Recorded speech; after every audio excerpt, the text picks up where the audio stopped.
Module 2 of the Focus on the HRS Subsurface Intrusion Component training series. The purpose of this module is to introduce and explain the main elements you will need to effectively evaluate a site using the SSI component. Specifically in Module 2, we will review the areas used to calculate an HRS SsI component score, areas of observed exposure, AOEs, and areas of subsurface contamination, ASCs. In order to understand these areas, we have to first discuss observed exposures and observed releases and how they are used to establish the scoring areas. We will also discuss what you need to consider regarding regularly occupied structures for inclusion in an HRS evaluation using the SSI component. To further your understanding of the rule, we will use a made-up site scenario to demonstrate application of the rule components. The name of our site is Complicated Badger Manufacturing Inc., or CBM for short. Let's review some of the site background details. Manufacturing activities for various industries occurred at the CBM facility from 1963 until 2015. The CBM property consists of a one-story manufacturing facility where all manufacturing activities occurred. TCE was historically used as a cleaning solvent at the site. Other chemicals related to manufacturing activities included PCE, chloroform, nitrobenzene, naphthalene, and cadmium. In 2011, the facility reported a release of TCE due to a leak in a storage tank, resulting in contaminated soil and groundwater.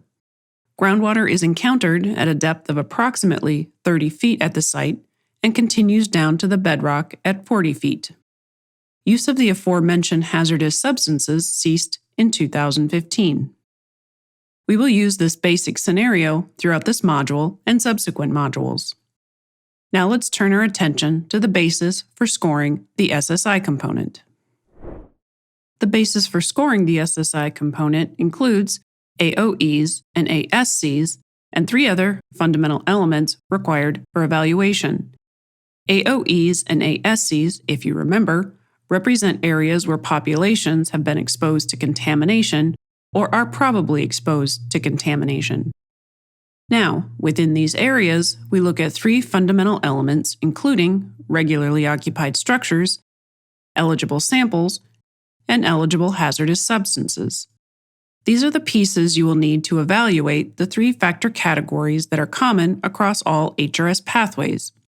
Those are the likelihood of exposure factor category, which is evaluated based on the presence of an AOE or only an ASC, the waste characteristics factor category, which considers the eligible substances and structures present in the evaluation areas, and finally, the targets factor category, which is based on the populations and structures within the AOEs and ASCs. Now, let's examine the first element necessary for evaluation. The regularly occupied structure is fundamental to an SSI assessment because the component evaluates the threat to populations within structures that are, or may be, exposed to contamination as a result of subsurface intrusion. Therefore, a structure must be regularly occupied to be included as part of an SSI site. The HRS defines regularly occupied structures as structures with enclosed airspace where people reside, attend school or daycare, or work on a regular basis, or that were previously occupied but vacated due to a site-related hazardous substance or substances. The HRS also makes a distinction among structures based on whether or not the structure has subunits. For example, an individual apartment in an apartment building is typically considered to be a subunit since apartments generally have their own HVAC units, whether central air or window units. With that in mind, let's take a closer look at subunits. In this figure, we have two examples of structures with subunits: a 3-story apartment building with multiple apartments on each floor, and a 1-story industrial structure. Looking at just one floor of the apartment building, we see there are 4 occupied subunits present on that level. For the industrial structure, there are 2 subunits, a production area and a separate area of office suites, each with its own HVAC system.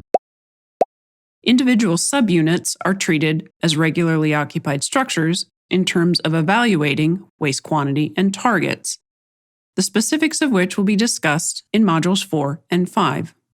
Before we move on, we need to review one additional consideration for determining structure eligibility: structure containment.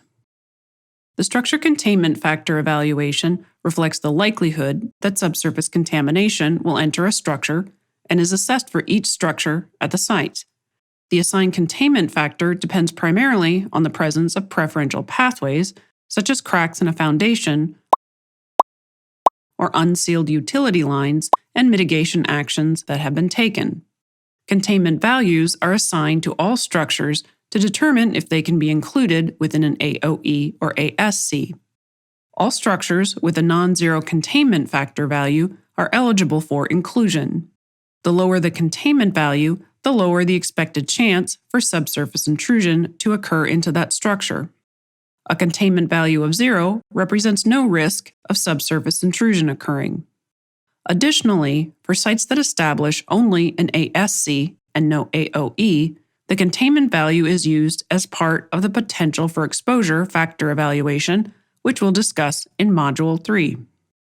Let's now move on to a review of another fundamental element in the evaluation of AOEs and ASCs: eligible samples, documenting observed exposure, and observed release samples. An AOE is delineated by structures with observed exposure samples, and an ASC is delineated by observed release samples. An observed exposure is established using a sample from inside a regularly occupied structure, such as indoor air, water, or precipitate samples.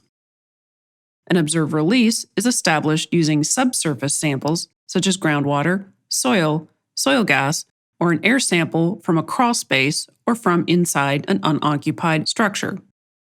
So how do we establish an observed exposure and an observed release? Let's first look at an observed exposure. There are two ways to establish an observed exposure: by direct observation or by chemical analysis. The HRS does not define these methods, but does provide requirements for meeting them. However, for purposes of covering all the HRS pathways and components, we broadly define direct observation as evidence that the hazardous substance was placed into a medium of concern or has been seen entering a medium of concern.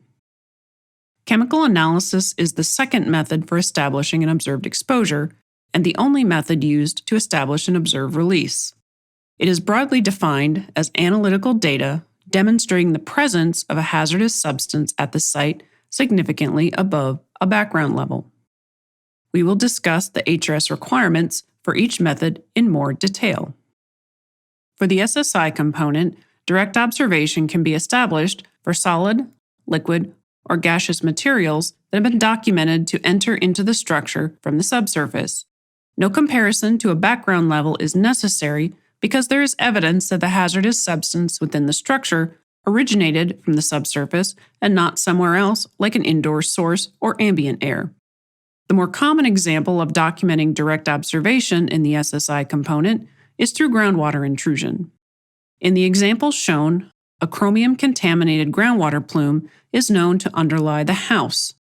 As a result of heavy rains, the water table has risen and flooded the basement. Once the water receded,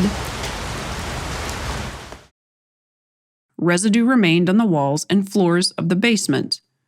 Samples documented that the residue was contaminated with chromium. Because there are no indoor sources of chromium present that could have contributed to the documented contamination, we know that the chromium-contaminated residue is a result of the subsurface contamination, the chromium-contaminated groundwater plume. Now let's look at the requirements for establishing observed exposures and observed releases by chemical analysis. Chemical analysis is by far the most common method for establishing observed exposures and observed releases.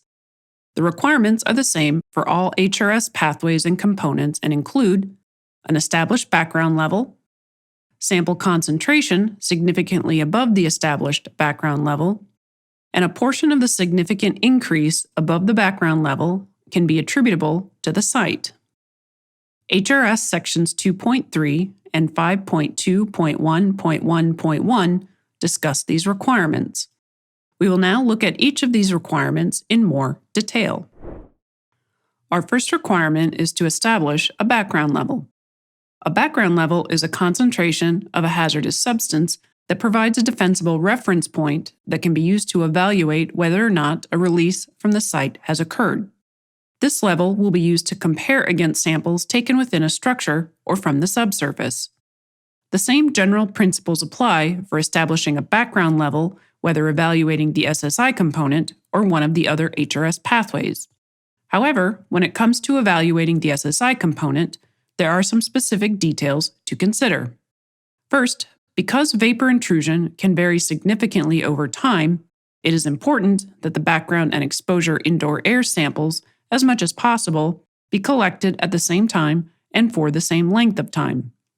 Secondly, for indoor air, the sampling locations should be as similar as possible and take into consideration things such as structure construction, age, size, HVAC systems, and usage.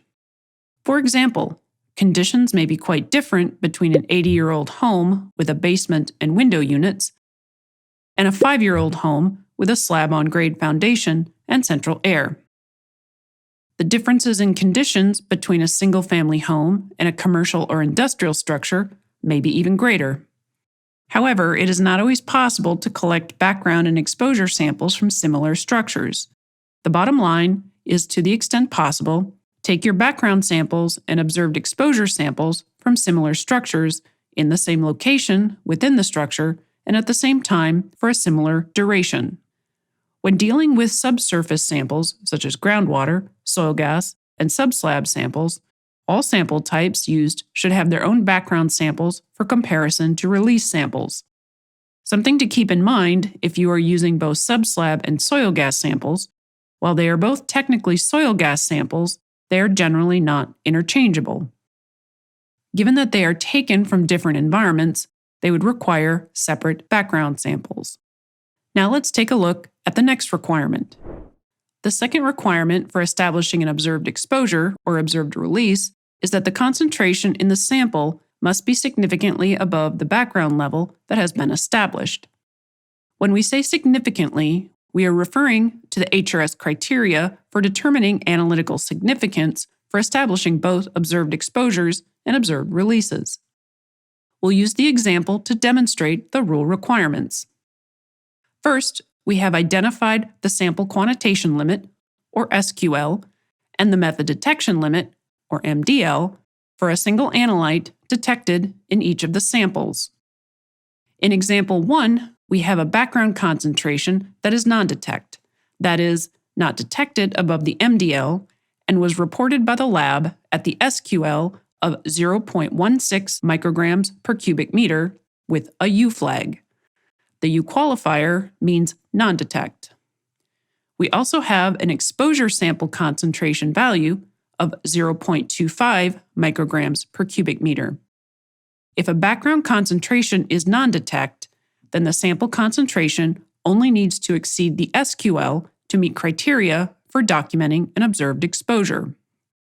In example 2, we have a background concentration of 0.06 micrograms per cubic meter and an exposure sample concentration of 0.17 micrograms per cubic meter.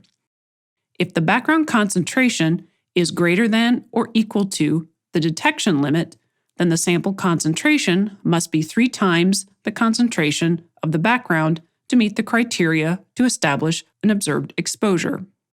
Our sample concentration is 0.17 micrograms per cubic meter and does not meet the criteria because the concentration is not 3 times the background level concentration, which is 0.18 micrograms per cubic meter. HRS Table 2-3 provides the criteria for significance above background. Now let's look at the third requirement, attribution. Because the SSI component considers both observed exposures and observed release samples, you will need separate attribution arguments for each. The basic argument of attributing the release to the site remains the same for this component as the other HRS pathways. However, additional attribution arguments are necessary because the contamination migration route extends from the release to the subsurface to the indoor environment for this component. Let's first review how to demonstrate attribution for both observed exposures and observed releases. Your main arguments will be to, number 1, show that the hazardous substance in the structure and the subsurface is associated with the site, and number 2, show that the significant increase in the indoor air and subsurface sample concentrations is due at least in part to the site. There are 2 additional factors to consider for attributing the indoor contamination to the subsurface. You need to explain why the contamination is not coming from indoor anthropogenic sources and why contamination is not coming from outdoor air or other sites.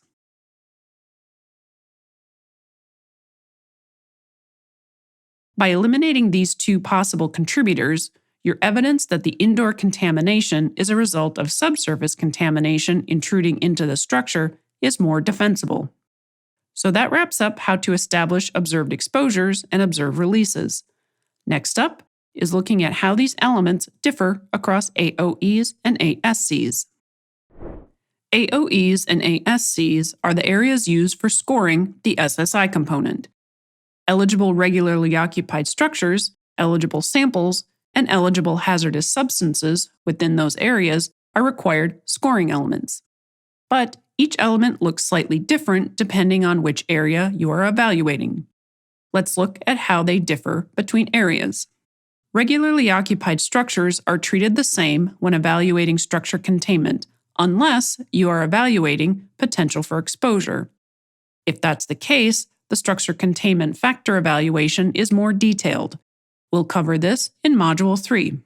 For eligible samples, which we just covered, the main difference is that observed exposures, based most commonly on indoor air samples, are used to delineate an AOE, and observed releases are used to delineate ASCs. Another notable difference is that ASCs can be delineated using multiple sample types, such as groundwater and soil gas. Our last element is eligible hazardous substances. The main difference in this element between areas is that a substance is automatically eligible in an AOE if it is present in an observed exposure sample. If evaluating an ASC, the hazardous substance in an observed release sample must meet the volatility criteria, which we'll discuss in Module 4. We now have all the pieces needed to establish an AOE and ASC, so let's move to delineation. For the next few topics, we're going to use our site scenario, CBM. This facility, if you remember, had a release of TCE to soil and groundwater, resulting in subsurface contamination that migrated southwest of the facility.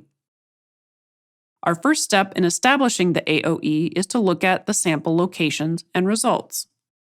In the figure, you will see our background samples located outside of the groundwater plume, and also outdoor air sampling locations. Next, we identify the indoor air samples that meet observed exposure criteria. We have 2 structures with indoor air samples that did not meet the observed exposure criteria. Now that the observed exposures have been identified, we can delineate the AOE. An AOE is a polygon made up of segments that connect the outermost structures containing observed exposures.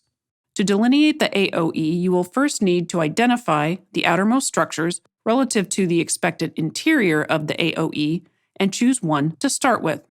For our site, we'll start with the delineation with the CBM facility. Looking at the footprint of the building, draw a line going counterclockwise along the outermost side of the footprint, corner to corner. From there, draw a straight line to the next structure's outermost side and follow the footprint around until you can draw a straight line to the next structure. We continue this process until we have a complete polygon. For our site, landing back at the CBM facility. With a delineated AOE, our next step is to examine the structures found within the AOE. For this example and subsequent examples, we're going to assume that all structures, unless otherwise noted, are regularly occupied and have structure containment values of 10. We'll start with the obvious. The 8 structures with observed exposures are included in our AOE. Now let's look at the remaining structures. First, you will notice that we have a few structures where only a portion lies within the AOE boundary. These are treated as if the entire structure were within the boundary. Next, note that none of the remaining structures have a documented observed exposure. The rule says that we can infer these structures to be in the AOE if they lie between structures with a documented observed exposure. This would include structures with samples not meeting observed exposure criteria and those with no sampling information. Our site has 2 structures with indoor air samples but not observed exposure, Busy Town Corner and a single-family residence in the southern portion of the AOE. We have 7 structures with no sampling information. These can be considered to be in the AOE. With that in mind, though, there are situations where you'll need to consider what may be excluded from an AOE evaluation. First, subunits within a multi-subunit structure may be excluded from inferring within an AOE depending on a few factors. We're going to cover subunits in detail shortly. Secondly, if you have information on a structure that suggests no possible risk, that structure can be eliminated from the evaluation. One thing to keep in mind is that vapor intrusion is highly variable, and 1 or 2 sampling events without a documented observed exposure would not likely be enough to necessarily exclude the structure from evaluation. At the end of the day, all this will depend on site-specific conditions. But the bottom line is that the rule does allow you to exclude structures from the evaluation. Now let's move on to evaluating subunits. Before we get to our examples, just a reminder that a subunit is a partitioned area within a larger structure with its own HVAC system or distinctly different air exchange rate. Okay, our discussion now will focus specifically on how to evaluate subunits for scoring within an AOE. Let's first consider single-story, multi-subunit structures. We have 2 of those in our scenario that are within the AOE, Dino Fiber Grocery and Busy Town Corner, a strip mall adjacent to the grocery store. Dino Fiber Grocery, as shown on the floor plan, has 3 subunits: the receiving area, grocery area, and office area. All 3 subunits are regularly occupied. The office has a documented observed exposure based on indoor air samples and therefore is included in the AOE. The other 2 subunits are also inferred to be in the AOE because they are on the same level as the subunit with an observed exposure. Now let's review Busy Town Corner. Busy Town Corner comprises 3 different businesses: a gift shop, bookstore, and a clothing store, as shown in the floor plan. They are all part of the same structure and are regularly occupied. So we have 3 distinct subunits, but we do not have any samples meeting observed exposure criteria, but because the structure lies between structures with documented observed exposure, the regularly occupied subunits are inferred to be within the AOE. So in summary, both Dino Fiber Grocery and Busy Town Corner each have 3 subunits, all of which are included within the AOE and are eligible for scoring. Let's move on to a few more examples of single-story structures with subunits, but with some potential complexity. Here you see the floor plan for the CBM facility. The structure has a lobby, 2 production areas, and a suite of executive offices. This building had documented an observed exposure based on indoor air samples from the production floor 1 subunit. In determining what is included in the AOE, CBM is actually treated the same as Dino Fiber Grocery. We have 4 regularly occupied subunits on the same level with an observed exposure in one of them. Therefore, all 4 are considered to be within the AOE and eligible for scoring. The potential complexity with structures like this is determining whether a subunit is regularly occupied. You might consider excluding the lobby, but since it has at least 3 workers, we consider it regularly occupied. Our next example will demonstrate when to exclude a subunit. Torque Storage Enterprise is located just west of the CBM facility. Like our previous examples, it is a single-story building with multiple subunits. This building has 3: 2 separate storage areas that are not climate-controlled and an office area serviced by a central air HVAC system. While the entire structure is considered to be located within the AOE, only the office area is eligible for scoring because the storage areas are not considered regularly occupied. Next, we're going to increase the complexity again and look at multi-story, multi-subunit structures. Using our example scenario, let's review what the rule says about evaluating a multi-story, multi-subunit structure in an AOE with an observed exposure. Similar to single-story structures, if you have an observed exposure in a subunit, you can infer the other subunits on that level, assuming they are regularly occupied. For multi-story structures, the rule also allows you to infer the regularly occupied subunits on the levels below the observed exposure. The subunits on the levels above where the observed exposure was documented are not within the AOE. Keep in mind that while the entire structure is within the AOE boundary, the subunits are evaluated separately from a scoring perspective. Now let's consider the same type of structure, but with no observed exposure. We have the same situation we just discussed, a multi-story, multi-subunit structure in an AOE with regularly occupied subunits, but we have no observed exposure sample. However, it does lie between structures with documented observed exposures. We'll use our example to explain the rule. For multi-subunit structures in an AOE that do not have a documented observed exposure, you can only consider the lowest level of the structure. If the lowest level includes regularly occupied subunits, you can infer those subunits in the AOE. No other levels in the structure can be considered. Such is the case in our example, so those basement subunits can be inferred within the AOE. This wraps up our AOE discussion. With that, let's move on to delineating and evaluating an ASC.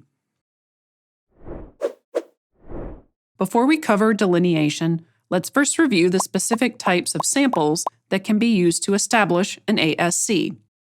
Starting from the left, our figure shows crawl space air samples, subsurface soil samples, groundwater samples, indoor air samples, soil gas samples, and sub-slab soil gas samples. Keep in mind that each sample type used in the ASC evaluation must meet observe release criteria. Therefore, you need to establish a background level for each sample type. With that, let's walk through the ASC delineation. We will once again use our CBM site scenario. As you can see in the figure, we have the AOE that we previously delineated.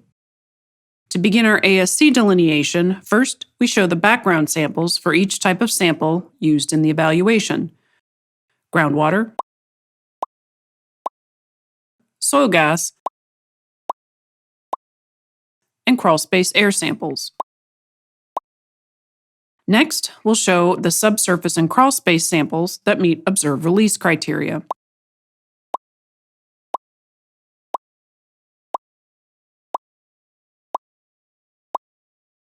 These were established based on concentrations in background samples for each sample type.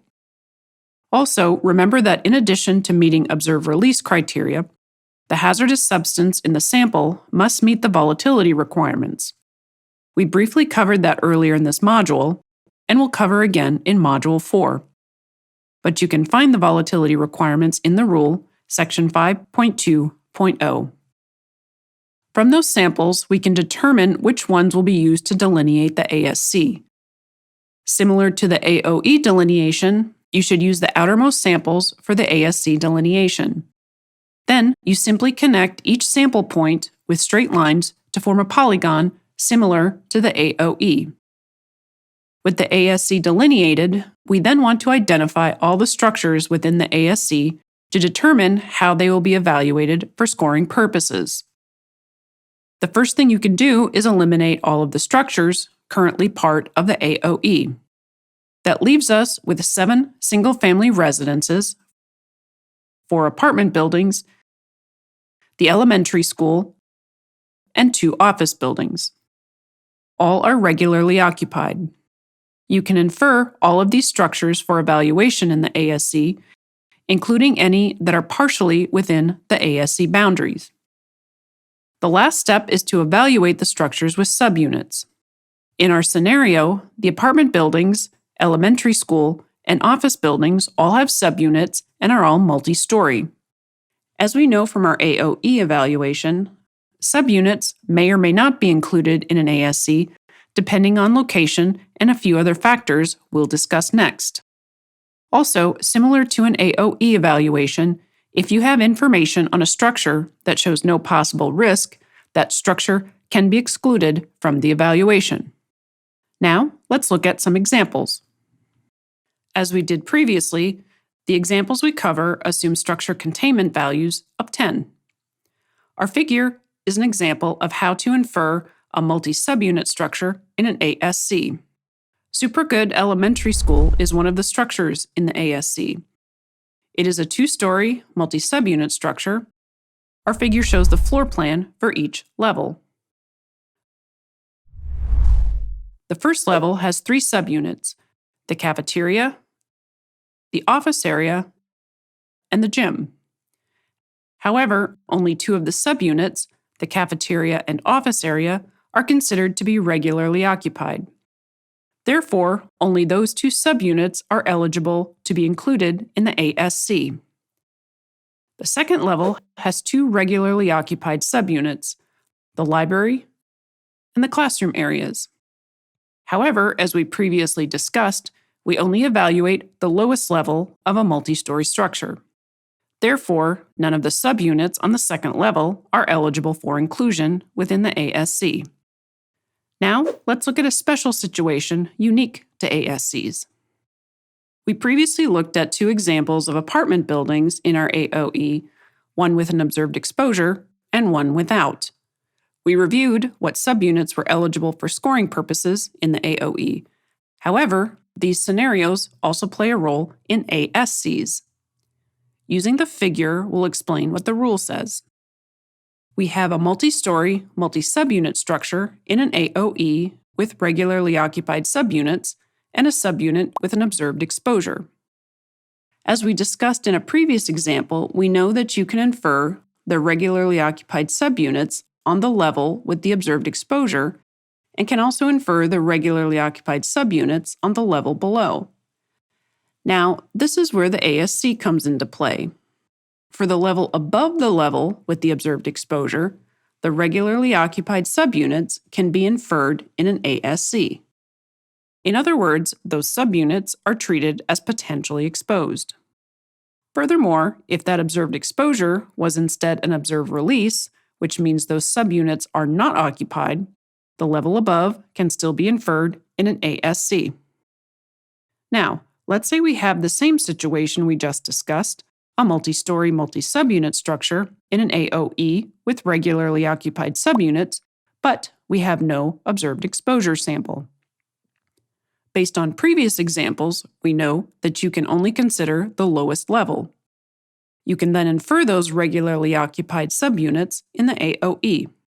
Well, you can apply the same rationale as we did for the first situation, which had an observed exposure sample by inferring the regularly occupied subunits above the level included in the AOE. In this situation, those regularly occupied subunits can be inferred in an ASC, thus the populations within those subunits are considered potentially exposed. Okay, that covers the main points regarding evaluating subunits in an ASC. Now we will run through a summary of how to evaluate subunits in an AOE or ASC. The easiest way to evaluate subunit structures, assuming each structure has a structure containment value of greater than 0, is to divide them between single-story and multi-story and focus on one group at a time. We'll use our figure to demonstrate. Let's start with single-story structures. First, whether the structure is in an AOE or ASC, identify the subunits and which ones are regularly occupied. You should eliminate any that are not. Next, for a structure in an AOE with a documented observed exposure in any of the subunits, that subunit is included in the AOE and the other subunit can be inferred in the AOE. If the structure has no documented observed exposure, all regularly occupied subunits are inferred in the AOE. If the structure is in an ASC, all regularly occupied subunits can be inferred in the ASC. For multi-story, multi-subunit structures, you will want to identify the regularly occupied subunits and eliminate any that are not. Next, determine whether there is an observed exposure in any of the subunits. If yes, then the following applies. The subunit with the observed exposure is included in the AOE, and the regularly occupied subunits on that level and the levels below are inferred in the AOE. The subunits on the level above the level with the observed exposure can be inferred in an ASC. If there is no observed exposure, then the following applies. In an AOE, if the lowest level has regularly occupied subunits, they are inferred in the AOE, and the regularly occupied subunits on the level above are inferred in an ASC. The third level is not considered in scoring. In an ASC, if the lowest level has regularly occupied subunits, those subunits can be inferred in the ASC. The levels above are not considered in the evaluation. We have covered all the information relating to establishing AOEs and ASCs. The rule allows multiple ways in which you can apply this information. This figure shows the possible options for scoring a site. Depending on the specifics at your site, you may only need to evaluate an AOE. If you have structures with observed exposures and structures inferred to be within the AOE, this may be sufficient for scoring purposes. However, you will still need to characterize and document the subsurface contamination migration route even if you don't evaluate an ASC for scoring purposes. Another possibility is that your site has no indoor samples, or in other words, no observed exposures, so you would be relying solely on documented subsurface contamination for the scoring areas. This would mean you are only evaluating an ASC. The more commonly expected scenario is where you evaluate both an AOE and ASC. Finally, keep in mind that your site will likely point you to which scenario is feasible. But once you know the area or areas you will include, that will dictate how you will evaluate the factor categories and ultimately score the site. To finish up this module, we'll look briefly at what to expect in the rest of the training series.